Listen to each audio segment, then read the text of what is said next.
بسم اللہ الرحمن الرحیم۔ پارہ نمبر 22 کا خلاصہ پیش خدمت ہے۔ اس پارے میں اللہ رب العزت نے مضامین تو بہت سارے ارشاد فرمائے ہیں، لیکن اختصار کے ساتھ صرف چند مضامین ہی کو یہاں پر بیان کیا جاتا ہے۔ اس پارے میں سورۃ الاحزاب چل رہی ہے، اور اس سورۃ الاحزاب کے شروع میں اللہ رب العزت نے ایک مسئلہ بیان کرنا شروع کیا تھا، اور وہ تھا منہ بولے بیٹوں کے بارے میں۔ عرب کے معاشرے میں 21ویں پارے میں آپ سماعت فرما چکے ہیں کہ عرب کے معاشرے میں منہ بولے بیٹے کو حقیقی بیٹے کا درجہ دیا جاتا تھا۔ اس سے بہت سارے حقوق اور بہت سارے رشتے متاثر ہوتے تھے، چنانچہ اللہ رب العزت نے اس سلسلے کو ختم کرنے کا ارادہ فرمایا۔ تو شروع کے اندر پہلے ہدایات دیں کہ یہ تمہارے منہ بولے بیٹے نہیں ہیں، منہ بولے بیٹے تمہارے حقیقی بیٹے نہیں ہیں، بلکہ یہ صرف منہ بولے بیٹے ہیں، تمہارے دوست ہیں، تمہارے بھائی ہیں۔ فَإِخْوَانُكُمْ فِي الدِّينِ وَمَوَالِيكُمْ، تمہارے دوست ہیں، تمہارے بھائی ہیں، تمہارے سگے بیٹے نہیں ہیں۔ اب اللہ رب العزت نے عملاً اس سلسلے کو ختم کرنے کے لیے ایک اقدام فرمایا، عملی اقدام، اور وہ عملی اقدام اس طرح فرمایا کہ حضور صلی اللہ علیہ وسلم کے منہ بولے بیٹے تھے۔ ان کا نام تھا حضرت زید بن حارثہ رضی اللہ تعالی عنہ۔ عرب کے رواج کے مطابق ان کو زید بن محمد کہا جانے لگا تھا۔ پھر جب اللہ رب العزت نے فرمایا نہیں، ان کو ان کے اپنے باپوں کے ناموں سے پکارو، تو پھر وہ زید بن محمد سے لوگوں نے دوبارہ ان کو زید بن حارثہ کہنا شروع کر دیا۔ حضور علیہ السلام نے ان کا رشتہ فرمایا اپنی پھپھی کے ہاں، اور آپ کی پھپھی زاد ہمشیرہ تھیں حضرت زینب بنت جحش رضی اللہ عنہا، ان سے حضرت زید بن حارثہ کا نکاح کرایا حضور صلی اللہ علیہ وسلم نے یہاں، اور یہ نکاح اللہ کے حکم سے ہوا۔ وَمَا كَانَ لِمُؤْمِنٍ وَلَا مُؤْمِنَةٍ إِذَا قَضَى اللَّهُ وَرَسُولُهُ أَمْرًا أَن يَكُونَ لَهُمُ الْخِيَرَةُ کہ بھئی اس نکاح کا فیصلہ تو اللہ اور اللہ کا رسول کر چکے ہیں، لہذا اس میں کسی کے پاس کوئی اختیار نہیں ہے کہ وہ اس کو قبول کرے یا رد کرے، نہیں، بلکہ یہ تو ہونا ہے۔ اللہ رب العزت کی حکمت یہ تھی کہ حضرت زید رضی اللہ عنہ جو حضور کے منہ بولے بیٹے ہیں، اس لحاظ سے حضرت زینب جو حضرت زید کی بیوی ہوئیں، وہ حضور صلی اللہ علیہ وسلم کی بہو لگیں تو بہو تو بیٹی ہوئی، جبکہ حقیقت میں ایسا نہیں ہے۔ بہو بیٹی، منہ بولی جو بہو بیٹا ہے، اس کی بیوی بہو اور بیٹی نہیں بنتی، وہ اجنبی عورت رہتی ہے۔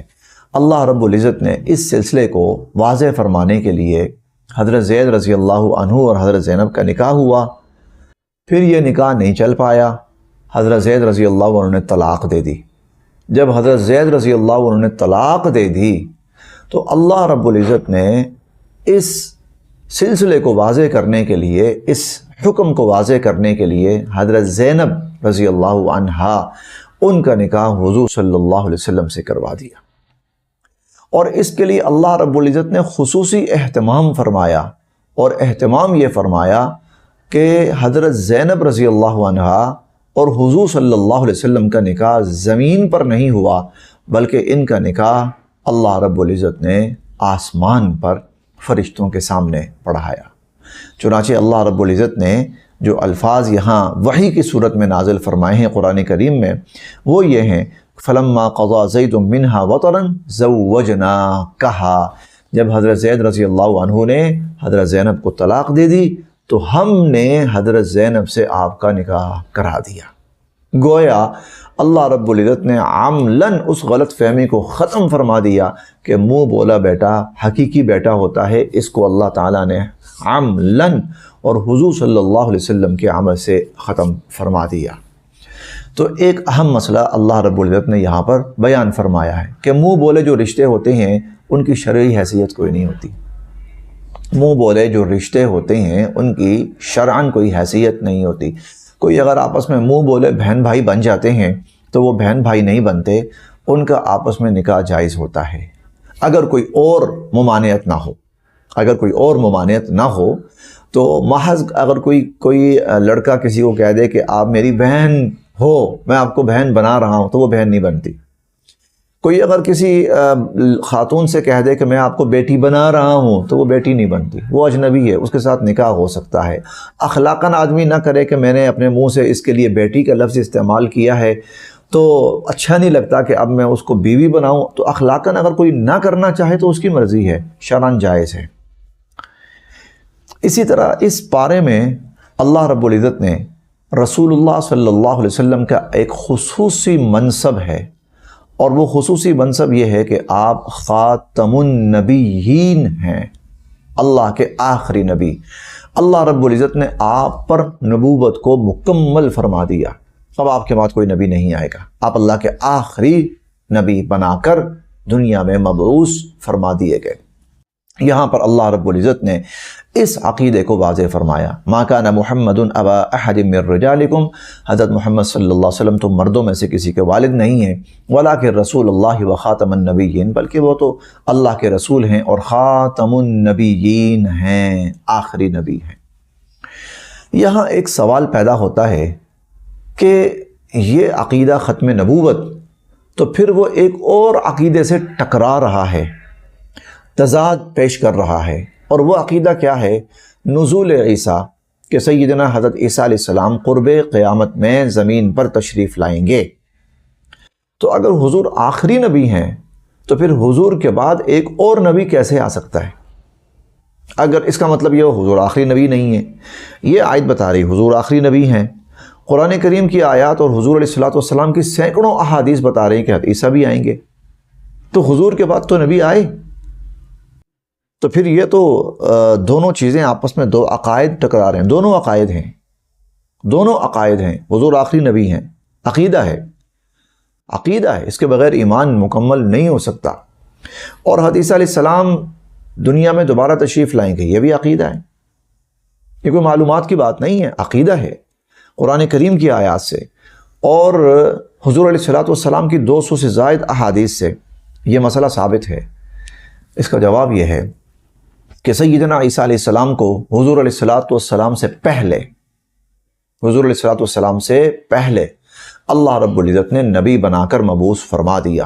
ان کو نبوت مل چکی، ان کو شریعت مل چکی، ان کو رسالت مل چکی۔ اسی لیے قرآن کریم سورہ صف میں حضرت عیسیٰ علیہ السلام کے بارے میں کہتا ہے کہ عیسیٰ علیہ السلام نے کہا تھا کہ یأتی من بعدی اسمہ احمد، کہ میرے بعد ایک نبی تشریف لائیں گے، میرے بعد تشریف لائیں گے، میں گویا ان سے پہلے ہوں۔ اور حضور علیہ السلام نے یہ بھی فرمایا کہ مجھ سے پہلے جو آخری نبی گزرے ہیں وہ عیسیٰ علیہ السلام ہیں، گویا ان کا زمانہ حضور سے پہلے کا ہے، اور انہوں نے بھی کہا ہے کہ حضور میرے بعد آئیں گے، میں حضور سے پہلے آیا ہوں۔ اب جو عیسیٰ علیہ السلام دوبارہ تشریف لائیں گے، نزول عیسیٰ آسمان سے ان کو زمین پر اتارا جائے گا، وہ حضور صلی اللہ علیہ وسلم کے امتی کی حیثیت سے اتارے جائیں گے، اور وہ آ کر حضور صلی اللہ علیہ وسلم کی شریعت پر عمل کریں گے، حضور علیہ السلام کی شریعت پہ چلیں گے اور آپ کی شریعت کے مطابق عمل کریں گے۔ اس کا اندازہ آپ اس بات سے لگائیں کہ جب ان کا نزول ہوگا، نماز کا وقت ہوگا، مسلمان صفیں بنا کے کھڑے ہوں گے، اور مسلمانوں کے جو امام ہیں وہ آگے نماز پڑھانے کے لیے کھڑے ہو چکے ہوں گے، عین اس وقت سیدنا حضرت عیسیٰ علیہ السلام کا نزول ہوگا، وہ پہچان لیں گے یہ تو اللہ کے نبی عیسیٰ علیہ السلام، صاحب کتاب، صاحب رسول، صاحب شریعت نبی۔ تو یہ دیکھ کر وہ جو امام مہدی وہ پیچھے ہٹیں گے کہ عیسیٰ علیہ السلام کے ہوتے ہوئے میں کیسے نماز پڑھاؤں؟ تو عیسیٰ علیہ السلام فرمائیں گے نہیں، نماز آپ پڑھائیں گے، میں آپ کے پیچھے کھڑے ہو کر نماز پڑھوں گا، اور فرمائیں گے کہ تکریمت اللہ ہذہ الامہ، کہ یہ اللہ رب العزت نے اس امت کو اعزاز نصیب فرمایا ہے کہ مجھے بے شک نبوت ملی تھی، میں بے شک نبی تھا، رسول تھا، اور اولو العزم نبی رسول تھا، اولو العزم بہت بڑے درجے کے نبی اور رسول، اور روح اللہ کے لقب سے ملقب، کلمت اللہ کے لقب سے ملقب۔ اللہ رب العزت نے اپنی قدرت کاملہ سے معجزانہ طور پر ان کی ولادت فرمائی، سب کچھ، لیکن اب میں اس امت کے امام کے پیچھے کھڑے ہو کر نماز پڑھوں گا۔ یہ اس امت کے امام کا اور اس امت کا اعزاز ہے۔ اور حضور علیہ الصلوۃ والسلام نے بھی یہی فرمایا تھا، کیف انتم اذ نزل فیکم ابن مریم و امامکم منکم، اس وقت تمہارا کیا حال ہوگا جب عیسیٰ بن مریم نازل ہوں گے تمہارے درمیان اور تمہارا امام تمہیں میں سے ہوگا۔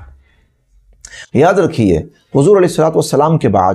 کسی پچھلے نبی کی شریعت پر عمل نہیں ہو سکتا، نہیں ہو سکتا۔ اگر وہ نبی بنفس نفیس بھی آ جائیں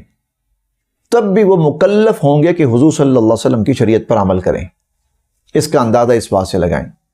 حضور علیہ الصلوۃ والسلام نے ایک موقع پہ فرمایا، میں ذرا اختصار سے اب بات کر رہا ہوں، وہ واقعہ تھوڑا تفصیلی ہے۔ حضور علیہ الصلوۃ والسلام نے ایک موقع پہ فرمایا کہ لو کان موسیٰ حیا، میرے زمانے میں موسیٰ علیہ السلام زندہ ہو کر تشریف لے آئیں، میرے زمانے میں موسیٰ علیہ السلام زندہ ہو کر، موسیٰ کلیم اللہ، صاحب تورات، صاحب معجزہ، صاحب نبوت، صاحب رسالت، صاحب شریعت، آپ نے فرمایا وہ میرے زمانے میں نبی زندہ ہو جائے میرے زمانے کے اندر، لما وسعہ الا اتباعی، تو میری اتباع کے سوا ان کے پاس کوئی چارہ کار نہیں ہوگا۔ اور حضور علیہ الصلوۃ والسلام نے یہ بھی فرمایا کہ اگر موسیٰ علیہ السلام آ جائیں، اتبعتموہ، اور تم موسیٰ علیہ السلام کی اتباع شروع کر دو، وترکتمونی، اور مجھے چھوڑ دو، لظللتم عن سواء السبیل، تو تم گمراہ ہو جاؤ گے۔ جی کہاں یہ کہ کوئی بدبخت اٹھ کے کھڑا ہو اور کہے یہ میں نبی ہوں اور مجھے نبی مانو اور میری اتباع کرو۔ ارے اگر جو نبی تھے وہ بھی آ جائیں اور یہ امت حضور علیہ الصلوۃ والسلام کو چھوڑ کر ان کی اتباع کرے، تو حضور نے فرمایا کہ تم گمراہ ہو جاؤ گے۔ تو عیسیٰ علیہ السلام کا جو نزول ہے بعد میں، حضور علیہ الصلوۃ والسلام کے بعد اس امت میں قیامت کی بڑی علامات میں سے ایک بڑی علامت، تو وہ حضور علیہ الصلوۃ والسلام کے امتی کی حیثیت سے ہوگا۔ وہ حضور علیہ الصلوۃ والسلام کی شریعت کے مطابق زندگی گزاریں گے، نمازیں پڑھیں گے، اور اس کے علاوہ وہ شادی کریں گے حضور علیہ الصلوۃ والسلام کی سنت کے مطابق۔ تو حضور اللہ کے آخری نبی ہیں، یہ عقیدہ اللہ نے یہاں بیان فرمایا۔ ہاں، اس کے ساتھ ساتھ اللہ رب العزت نے یہاں پر طلاق کا ایک مخصوص حکم بھی بیان فرمایا، اور اس کو ویسے فقہی اصطلاح میں کہتے ہیں غیر مدخول بہا کی عدت، غیر مدخول بہا کی عدت۔ اگر کوئی ایسی خاتون جس کا نکاح ہوا اور نکاح کے بعد اس کے ازدواجی تعلقات شروع نہیں ہوئے، نکاح ہوا اور نکاح کے بعد ازدواجی تعلقات شروع نہیں ہوئے اور اس کو طلاق ہو گئی، اللہ نہ کرے کبھی ایسا ہو، لیکن بہرحال یہ امکانی صورت موجود ہے اور دنیا میں ایسے واقعات تشریف بھی لاتے ہیں، تو اس عورت کی پھر کوئی عدت نہیں ہے، اس عورت کی کوئی عدت نہیں ہے۔ اگر اس کے ساتھ ازدواجی تعلق شروع نہیں ہوا، نکاح ہوا، آسان لفظوں میں اگر ہم یوں کہہ دیں کہ رخصتی نہیں ہوئی، آسان لفظوں میں ازدواجی تعلق شروع نہیں ہوا اور اس کو طلاق ہو گئی، اس کی کوئی عدت نہیں۔ چنانچہ اللہ تعالیٰ فرماتے ہیں، یا ایھا الذین آمنوا اذا نکحتم المؤمنات، اے ایمان والو جب تم مومن عورتوں سے نکاح کرو، ثم طلقتموہن، پھر اگر تم ان کو طلاق دے بیٹھو، من قبل ان تمسوہن، تعلقات کے شروع ہونے سے پہلے، فما لکم علیہن من عدت تعتدونہا، تو تمہاری طرف سے ان پر کوئی عدت نہیں ہے جو عدت وہ شمار کریں۔ تو یہ ایک طلاق کا حکم اللہ رب العزت نے بیان فرمایا۔ یہ بات پہلے بھی گزر چکی ہے، اللہ رب العزت نے حضور صلی اللہ علیہ وسلم کے آداب بیان فرمائے ہیں پورے قرآن کریم میں، جہاں بجا بہت آداب بیان فرمائے۔ ان آداب کے ضمن میں امت کو بھی تعلیم ہے، لیکن حضور صلی اللہ علیہ وسلم کو خصوصاً اور تقدماً وہ حضور کے آداب ہیں، حضور علیہ السلام کے گھرانے کے آداب ہیں۔ ان میں سے ایک ادب اللہ نے یہ بیان فرمایا، یا ایھا الذین آمنوا لا تدخلوا بیوت النبی الا ان یؤذن لکم الی طعام، کہ اگر تمہیں حضور صلی اللہ علیہ وسلم کے گھر دعوت دی جائے تو پھر تم نے جانا ہے۔ عمومی حکم بھی یہی ہے، اگر کوئی شخص آپ کو دعوت دے تو پھر آپ جائیں۔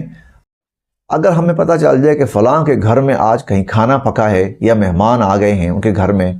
اچھا مہمان آئے ہیں تو اچھا کھانا بنا ہوگا، ہم بھی پہنچ جائیں اس نیت سے کہ اچھا کھانا کھائیں گے، اللہ رب العزت نے ہمیں اس کی اجازت نہیں دی۔ اس وقت تک نہ جاؤ جب تک کہ تمہیں دعوت نہ دی جائے۔ دوسری بات، غیر ناظرین اناہ، اگر کہیں ایسا ہو کہ آپ کو مدعو کیا گیا ہے کہ آپ نے فلاں ٹائم ہمارے گھر آنا ہے، کھانا ہمارے ہاں کھانا ہے، تو اللہ تعالیٰ فرماتے ہیں کہ پھر ایسے وقت پہ جاؤ کہ جب کھانے کا وقت قریب ہو۔ ایسا نہ ہو کھانا شام کو ہے، آپ صبح سے پہنچ گئے ہیں، کیوں جی شام کا کھانا ہے، نہیں، جب وہ وقت آ گیا ہے تو حضور علیہ الصلوۃ والسلام کا گھرانہ ہو یا عام ہو، تو جب بلایا جائے کوشش کرو اس وقت کے قریب قریب وہاں پہنچو۔ تیسری بات یہ فرمائی، وَلَكِنْ إِذَا دُعِيتُمْ فَادْخُلُوا، ہاں اگر دعوت دی جائے تو پھر کوشش کرو پھر جاؤ، پھر اس کو رد نہ کرو، انکار نہ کرو۔ اگر دعوت دی گئی، خاص طور پر اگر حضور علیہ الصلوۃ والسلام کی طرف سے دعوت دی گئی ہے، پھر تو ضرور جانا ہے، وہ تو سمجھو حکم کا درجہ ہے، وہاں تو انکار والی اور نہ والی بات ہی کوئی نہیں ہے۔ چوتھی بات، فَإِذَا طَعِمْتُمْ فَانْتَشِرُوا، جب کھانا کھا چکے ہو نا تو پھر کوشش کرو کہ اب واپس چلے جاؤ، اب رخصت ہو جاؤ، اجازت لو اور رخصت ہو جاؤ، اس لیے کہ گھر والوں کی اپنی بھی ضروریات ہیں، ان کے اپنے بھی کچھ تقاضے ہوتے ہیں۔ اور یہ آیت اس موقع پر خاص طور پہ نازل ہوئی کہ جب حضرت زینب رضی اللہ عنہا سے حضور کا نکاح ہوا،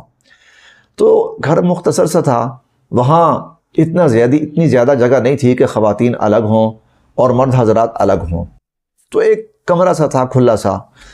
آپ نے حضرت زینب رضی اللہ عنہا سے فرمایا کہ آپ ذرا یوں سائڈ پر ہو کر بیٹھ جائیں۔ حضرت زینب رضی اللہ عنہا سائڈ پر ہو کر بیٹھ گئیں۔ صحابہ کرام، ابھی اتنے پردے کے حکم نہیں آئے تھے، صحابہ کرام آئے اور آگے جہاں جگہ تھی تو وہاں بیٹھ کر کھانا شروع کیا، انہوں نے کھانا کھا لیا۔ جب کھانا ختم ہو گیا تو حضور علیہ الصلوۃ والسلام کے ذہن میں یہ تھا اب یہ لوگ چلے جائیں، چلو ذرا اب ہم گھر والے بھی ریلیکس ہو جائیں۔ صحابہ کرام کا اس طرف دھیان نہیں گیا، وہ بیٹھ کر آپس میں بات چیت شروع کر دی، انہوں نے گپ شپ کرتے رہے صحابہ کرام۔ حضور علیہ الصلوۃ والسلام کو ناگوار گزرا، آپ ایک دفعہ اٹھ کر باہر گئے، پھر واپس آئے، شاید ان کو اس سے احساس ہو جائے، لیکن ان کو نہیں دھیان رہا اس چیز کا۔ کافی دیر کے بعد صحابہ کرام اٹھ کر گئے تو اللہ نے یہ پھر آیت نازل اٹھائی، یہ آیت نازل فرمائی، فَإِذَا طَعِمْتُمْ فَانْتَشِرُوا، جب کھانا کھا لیا ہے تو اب چلے جاؤ، وَلَا مُسْتَأْنِسِينَ لِحَدِيث، اور گپیں لگانا اور باتوں میں دل لگا کر اب نہ بیٹھو، إِنَّ ذَلِكُمْ كَانَ يُؤْذِي النَّبِيَّ فَيَسْتَحْيِي مِنْكُمْ، یہ حضور صلی اللہ علیہ وسلم کو ایذا پہنچاتی ہے، یہ بات تکلیف پہنچاتی ہے، وہ تو ایک مروت میں اور احتراماً آپ تمہیں کہہ نہیں رہے، ورنہ حضور علیہ الصلوۃ والسلام اس بات سے پریشان تھے اور آپ کو تکلیف ہوئی اس بات سے۔ پھر ایک پانچواں حکم یہ فرمایا کہ وَإِذَا سَأَلْتُمُوهُنَّ مَتَاعًا فَاسْأَلُوهُنَّ مِنْ وَرَاءِ حِجَاب، حضور کے گھر پہ تم آئے ہو، کوئی چیز لینی ہے دینی ہے، اور حضور علیہ الصلوۃ والسلام گھر پہ تشریف فرما نہیں ہے، ازواج مطہرات ہیں، تو جو بھی سامان لینا دینا ہے یا جو بھی بات چیت کرنی ہے وہ پردے کے پیچھے سے۔ اجنبی مرد، اجنبی عورت، انہیں آمنے سامنے ہونے کی اجازت نہیں ہے۔ حضور علیہ الصلوۃ والسلام کے گھر کا ادب بھی ہے اور عام حکم بھی ہے۔ عام بھی حکم یہی ہے کہ آدمی کسی کے گھر میں جائے، آگے گھر میں مرد نہیں ہے، کوئی اجنبی خاتون ہے اور دروازہ کھٹکھٹایا ہے، تو جو بھی بات ہو وہ پردے کے پیچھے سے، عورت بھی پردے کا اہتمام کرے اور مرد بھی پردے کا اہتمام کرے۔ آخری جو یہاں پر حکم ہے وہ یہ ہے، وَلَا أَن تَنْكِحُوا أَزْوَاجَهُ مِن بَعْدِهِ أَبَدًا، یہ حضور صلی اللہ علیہ وسلم کے ساتھ مخصوص حکم ہے، اور وہ یہ کہ اگر آپ جب دنیا سے تشریف لے جائیں گے تو پھر آپ کے تشریف لے جانے کے بعد آپ کی جو ازواج مطہرات ہیں، ازواج مطہرات، ان سے کبھی کوئی شخص نکاح نہیں کر سکتا۔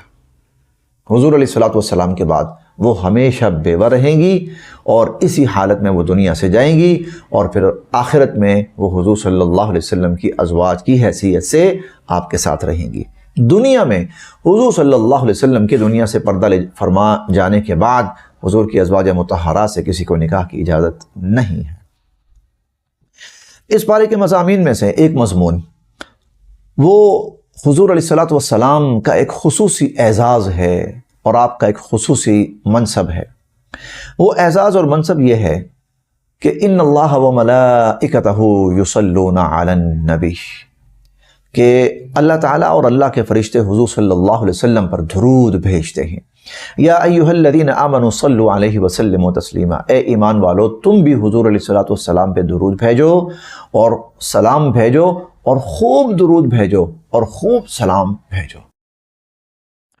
حضور علیہ الصلوۃ والسلام کی ذات اقدس پر درود، اس کی دو حیثیتیں ہیں۔ ایک حیثیت یہ ہے کہ جب آپ کا نام نامی لیا جائے اور کسی کے کان میں آپ کا نام نامی پہنچے یا کوئی آپ کا نام نامی لے تو درود کے ساتھ ہو، درود کے ساتھ حضور صلی اللہ علیہ وسلم۔ اور جو سننے والا ہے وہ جب آپ کا نام سنے تو وہ بھی درود پڑھے آپ پر۔ ایک اس کا پہلو یہ ہے، ایک درجہ اس کا یہ ہے، کوئی نام لے درود پڑھے، کوئی نام سنے درود پڑھے۔ چنانچہ اس حوالے سے ایک حدیث ہے، حدیث ممبر۔ آپ مسجد نبوی میں تشریف لائے، ممبر کے اوپر آپ نے پہلے سٹیپ پہ قدم رکھا تو فرمایا آمین، دوسرے پہ رکھا تو فرمایا آمین، تیسرے پہ رکھا تو فرمایا آمین۔ چونکہ وہ ممبر پر قدم رکھنا تھا، اس لیے یہ حدیث مشہور ہی حدیث ممبر کے نام سے ہوئی۔ صحابہ کرام تھوڑے سے حیران سے ہوئے کہ یہ تو آمین کا لفظ ہوتا ہے کہیں کوئی دعا ہو رہی ہو، تو کوئی دعا تو ہے نہیں۔ اہتمام کے ساتھ یوں پاؤں رکھا، اونچی آواز سے آمین، اہتمام سے پاؤں رکھا، اونچی آواز سے آمین۔ صحابہ کرام نے تھوڑی دیر کے بعد پوچھا، اللہ کے نبی آج خلاف معمول یہ ہم نے عمل دیکھا، تو ایسا کیا تھا؟ آپ نے فرمایا کہ جب میں یہاں پہ آیا اور پاؤں رکھنے لگا تو جبرائیل امین تشریف لائے، اور تینوں مرتبہ انہوں نے 3 بد دعائیں دیں، 3 بد دعائیں جبرائیل امین نے۔ پہلی بد دعا یہ، اللہ تعالیٰ فرماتے ہیں ہلاک اور برباد ہو جائے وہ شخص رمضان کا مہینہ پائے اور اللہ کی اتنی بے پایاں رحمت برس رہی ہے اور وہ اللہ کی رحمت کا مستحق نہیں ہو پایا اور اپنے گناہوں کی مغفرت نہ کروا پایا، ہلاک اور برباد ہو جائے۔ میں نے کہا آمین، ہاں بالکل۔ دوسرا فرمایا کہ وہ شخص جس نے اپنے والدین کو پایا اور اس کے والدین بڑھاپے کو پہنچ گئے اور والدین کی خدمت کر کے والدین کی اور اللہ کی رضا حاصل نہیں کر لی تو ہلاک اور برباد ہو جائے۔ میں نے کہا آمین۔ جبرائیل امین بد دعا کر رہے ہیں اور یہ اللہ کی طرف سے وحی لے کر آئے ہیں اور حضور صلی اللہ علیہ وسلم آمین کہہ رہے ہیں، بڑا ہی حساس سنجیدہ معاملہ۔ اور تیسرے جب میں نے قدم رکھا تو جبرائیل امین فرمانے لگے کہ اللہ تعالیٰ فرماتے ہیں ہلاک اور برباد ہو جائے وہ شخص جس کے سامنے آپ کا نام نامی آیا اور اس نے آپ کے نام کے ساتھ درود نہیں پڑھا۔ میں نے کہا آمین۔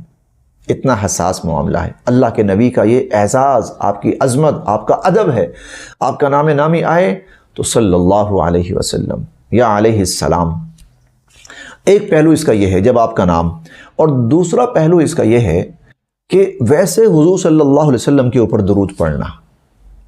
آپ کا نام نہیں ہے لیکن بطور عبادت کے، بطور نیکی کے، بطور اجر، برائے اجر، یہ حضور کے حق کے طور پر، نیکی کے طور پر، عبادت کے طور پر، اللہ کے حکم کے طور پر،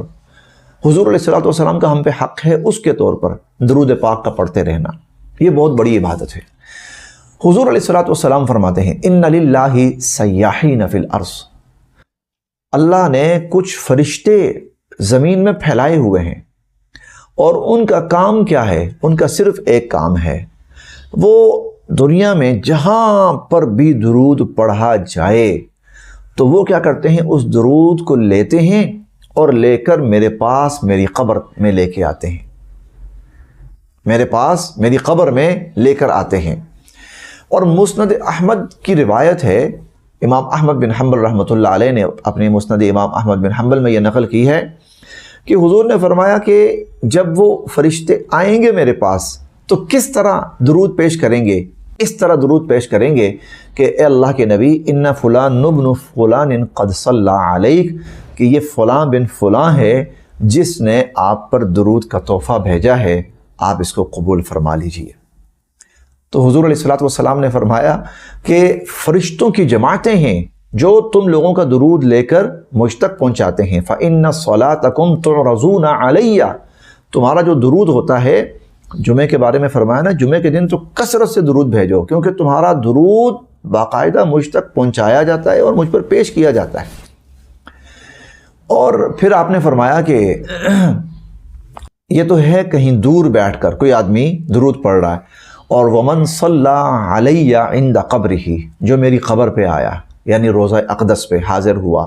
اور حاضر ہو کر جس نے مجھ پر درود پڑھا میرے روضے پہ آ کر، سمعتہ، اس کو میں خود اپنے کانوں سے سنتا ہوں۔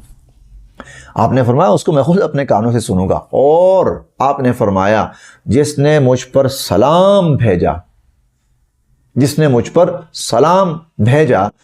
تو آپ نے فرمایا کہ میں نہ صرف یہ کہ اس کا سلام مجھ تک پہنچتا ہے، بلکہ ارد علیہ السلام، بلکہ میں بھی جواباً اس کو سلام کہتا ہوں۔ میں اللہ اس کا سلام میری روح پہ پیش کرتے ہیں، میری روح پہ پہنچاتے ہیں، اور میں اس کو سلام کا جواب دیتا ہوں جو سلام پیش کرتا ہے مجھ پر۔ چلیے، چونکہ یہ ہم پڑھ رہے ہیں، ایک دفعہ حضور علیہ السلام کی ذات اقدس کے اوپر درود و سلام پڑھ لیتے ہیں۔ اللہم صلی وسلم وبارک وسلم علیہ، اللہم صلی وسلم وبارک، اللہم صلی علی سیدنا و مولانا محمد وعلی آل سیدنا و مولانا محمد وبارک وسلم وصلی علیہ، صلی اللہ علیہ وسلم، صلی اللہ علیہ وسلم، صلی اللہ علیہ وسلم۔ اسی طرح اس پارے میں اللہ رب العزت نے جو مضامین ارشاد فرمائے ہیں، ان میں سے ایک مضمون وہ خواتین کے لیے پردے کا حکم ہے۔ خواتین کے لیے پردے کا حکم ہے۔ اللہ رب العزت نے خواتین کو یہ حکم دیا ہے حضور علیہ السلام کی زبانی کہ جب آپ باہر نکلیں، کہیں پر باہر نکلیں تو اپنے آپ کو پوری طرح ڈھانپ کر اور اپنے چہرے کو بھی ڈھانپ کر باہر نکلا کریں۔ الفاظ دیکھیں اللہ تعالیٰ کے، یا ایھا النبی قل لازواجک، اے نبی علیہ السلام اپنی بیویوں سے کہیے، و بناتک، اور اپنی بیٹیوں سے بھی، و نساء المؤمنین، اور مومنوں کی عورتوں سے بھی کہیے، یدنین علیہن من جلابیبہن، کہ وہ جو بڑی چادریں انہوں نے پہنی ہوتی ہیں نا، تو جب وہ باہر نکلیں تو اس کو اپنے اوپر اس کے پلو لٹکا لیا کریں،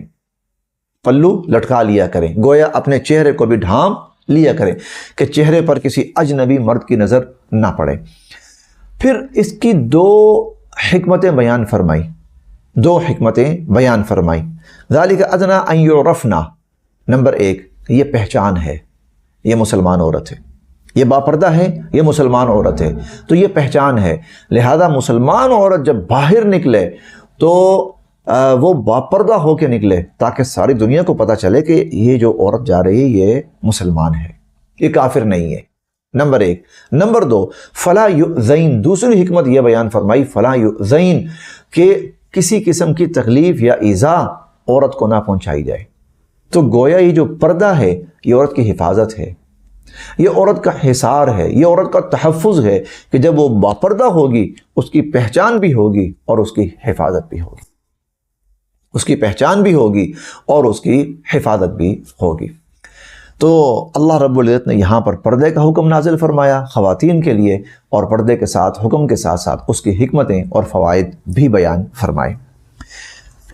اب ایک مضمون اور اس پارے کا عرض کیے دیتے ہیں، ذرا تفصیلی ہو گیا، بس اسی پر اکتفا کرتے ہیں، یہ آخری مضمون۔ اللہ رب العزت قرآن کریم میں اپنی قدرت کا اظہار فرماتے ہیں، عجیب عجیب انداز کے اندر اللہ رب العزت کی قدرت کا اظہار اس قرآن کریم میں ہوا ہے۔ اور یہاں پر جس چیز کا اظہار ہوا ہے، جس قدرت کا، وہ حضرت سلیمان علیہ السلام کے حوالے سے ہے۔ حضرت سلیمان علیہ السلام کو اللہ رب العزت نے جو حکومت اور اقتدار عطا فرمایا تھا بے مثال تھا۔ انسان بھی ان کے تابع تھے، جانور بھی ان کے تابع تھے، چرند پرند بھی ان کے تابع تھے، ہوائیں بھی ان کے تابع تھیں، اور حتیٰ کہ جو جنات تھے وہ بھی ان کے تابع تھے۔ اللہ تعالیٰ فرماتے ہیں وَمِنَ الْجِنِّ مَن يَغُوصُونَ لَهُ وَيَعْمَلُونَ عَمَلًا دُونَ ذَلِكَ، اور جو جنات تھے وہ بھی ان کے تابع تھے اور ان کے حکم سے بہت سارے کام کرتے تھے، اور اس کی تفصیل بھی یہاں پر ہے۔ وہ جنات سے بہت کام لیتے تھے حضرت سلیمان علیہ السلام۔ يَعْمَلُونَ لَهُ مَا يَشَاءُ مِن مَحَارِيبَ وَتَمَاثِيلَ وَجِفَانٍ كَالْجَوَابِ وَقُدُورِ الرَّاسِيَاتِ، بڑے بڑے پروجیکٹ حضرت سلیمان علیہ السلام جنات سے کرواتے تھے۔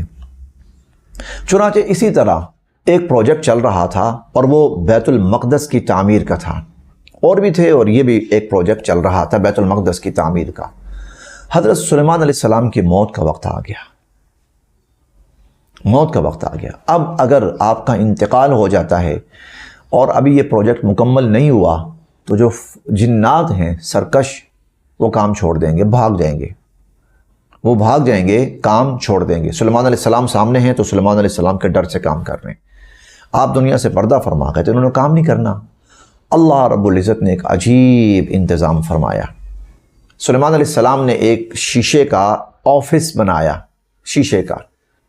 اور آپ اس شیشے کے آفس میں آ کر کھڑے ہو جاتے اور نگرانی کرتے، اور عصا آپ نے پکڑا ہوتا تھا۔ اسی طرح ایک دن ایسا آیا کہ آپ کھڑے ہوئے ہیں عصا کے ساتھ اور نگرانی فرما رہے ہیں، آپ کا آخری وقت آیا، اسرائیل آیا، آپ کی روح قبض کر لی، لیکن آپ جس طرح کھڑے تھے اسی طرح کھڑے کے کھڑے رہے، آپ کا وجود نہیں گرا، آپ کی لاٹھی نہیں گری۔ اللہ کی قدرت، آپ کھڑے رہے، نہ معلوم کتنے دن گزرے، کتنے ہفتے گزرے، کتنے مہینے گزرے، آپ اسی طرح کھڑے رہے۔ جنات آتے، دیکھتے سلیمان علیہ السلام کھڑے ہیں تو وہ کام کرتے رہتے، دھیان کے ساتھ کام کرتے رہتے کہ سلیمان علیہ السلام سامنے ہیں۔ اچھا، پروجیکٹ مکمل ہو گئے، جب کام مکمل ہو گئے تو اب اللہ رب العزت نے حضرت سلیمان علیہ السلام کی موت کو ظاہر کرنے کا فیصلہ فرمایا۔ چنانچہ دیمک نے حضرت سلیمان علیہ السلام کی جو لاٹھی تھی اس کو کھا لیا، اور جب دیمک نے اس لاٹھی کو کھا لیا، وہ لاٹھی گری کمزور ہو کر، تو سلیمان علیہ السلام گرے تو آپ کی جو موت تھی وہ ظاہر ہوئی۔ اور یہ بھی پتہ لگ گیا کہ پتہ نہیں کب سے وہ دنیا سے پردہ فرما گئے تھے، لیکن ان کا وجود اسی طرح قائم رہا۔ اب وہ آیت سنیے، فلما قضینا علیہ الموت، جب ہم نے حضرت سلیمان علیہ السلام کے اوپر موت طاری کر دی، ما دلہم علی موتہ الا دابۃ الارض، تو ان کی موت کو جس چیز نے ظاہر کیا تو وہ دابۃ الارض، زمین کا کیڑا تھا، اور زمین کے کیڑے سے مراد وہ دیمک ہے جو ان کی لاٹھی کو چاٹ گیا، اس کو تأکل بنساءتہ، جو ان کی لاٹھی کو کھا رہا تھا۔ فلما خر، جب آپ گر پڑے، تبینت الجن، تو پھر جنوں پر یہ بات ظاہر ہوئی، ان لو کانوا یعلمون الغیب، اگر وہ غیب جانتے ہوتے، ما لبثوا فی العذاب المہین، تو اتنا عرصہ اتنی مشقت میں نہ پڑے رہتے۔ اگر ہمیں پہلے سے پتہ ہوتا کہ سلیمان علیہ السلام تو فوت ہو گئے ہیں، لیکن یہ غیب کا معاملہ تھا اور غیب اللہ کے سوا کوئی نہیں جانتا، تو ہم اتنی مشقت میں نہ پڑے رہتے، پہلے ہی بھاگ جاتے۔ تو اللہ رب العزت نے اپنی قدرت کاملہ کا اظہار فرمایا کہ اللہ جب کسی کام کا ارادہ فرماتے ہیں، اس کی شکلیں اور اس کی ترتیب اللہ خود فرما دیتے ہیں۔ اللہ تعالیٰ دنیاوی سہاروں کے محتاج نہیں ہے۔ مضامین ابھی بہت زیادہ ہیں، اختصار کی بنا پر اسی پر اکتفا کیا جاتا ہے۔ اللہ تعالیٰ ہم سب کے لیے عمل کی راہیں آسان فرمائے۔